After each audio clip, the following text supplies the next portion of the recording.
Pekerjaan dokter itu sebenarnya mirip detektif. Jadi ada kemampuan untuk menganalisa dari data-data yang ada. Ya, kalau detektif itu mencari pelaku, aktornya yang melakukan pencurian atau pembunuhan dan motifnya apa. Nah, kalau dokter itu mencari sumber penyakitnya apa, dilihat dari data-data yang dikumpulkan, gejalanya itu apa saja. Ya, jadi cara berpikirnya mirip dengan detektif. Ketika data sudah terkumpul, baru data-data itu disatukan menjadi sebuah analisa.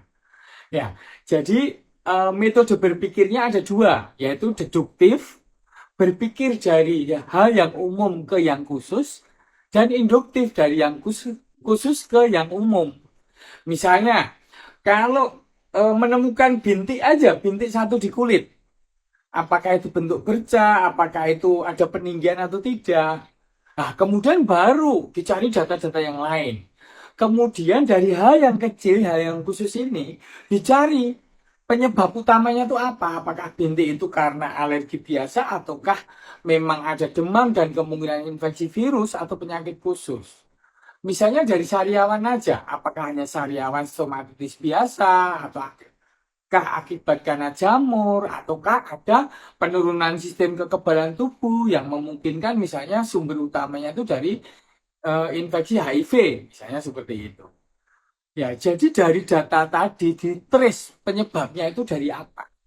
Ya, misalnya kalau pencuri, kasus kriminal, itu apakah dari jejak sepatu atau DNA rambut, nah, baru nanti dicari. Nah, kemudian motifnya apa? Penyebabnya apa? Penyebab terjadinya bintik tadi. Nah, itu ada di dalam perjalanan alamiah penyakit. Nah, itu dari yang kecil ke yang besar. Itu namanya metode berpikir induktif. Kalau yang deduktif itu dari hal yang umum ke yang khusus. Misalnya pasien ngeluh lemes atau keliengan misalnya. Itu harus kita cari penyebabnya. Apakah itu sumbernya dari psikologis ataukah fisik? Apakah memang ada gejala-gejala itu sudah kronis atau akut dan lain-lain? Baru nanti bisa ditentukan sumber penyebabnya hal yang khusus. Misalnya keliangan itu ternyata misalnya karena anemia, kekurangan sel darah merah. Itu melalui penyelidikan dari data-data anamnesa dan pemeriksaan fisik dan mungkin pemeriksaan penunjang. Seperti itu.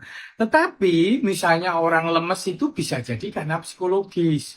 Misalnya apakah itu tanggal tua, apakah memang kondisi ekonomi pasien kurang baik, apakah mungkin ada konflik keluarga, ataukah ada banyak hal yang lain. Makanya ada baiknya para calon dokter itu belajar banyak ya ilmu sosial, ilmu budaya, ilmu psikologis, bahkan ilmu geografi, mungkin tahu karakteristik tertentu, itu akan membentuk sebuah profiling karakter pasien. Karakter itu ada status psikologis, ada status fisik loh ya.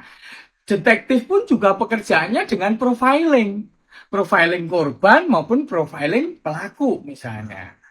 Jadi mungkin ada baiknya buat rekan-rekan mahasiswa itu sesekali baca novel, apakah itu Agatha Christie atau Sherlock Holmes. Nah, dari situ itu belajar kemampuan analisa.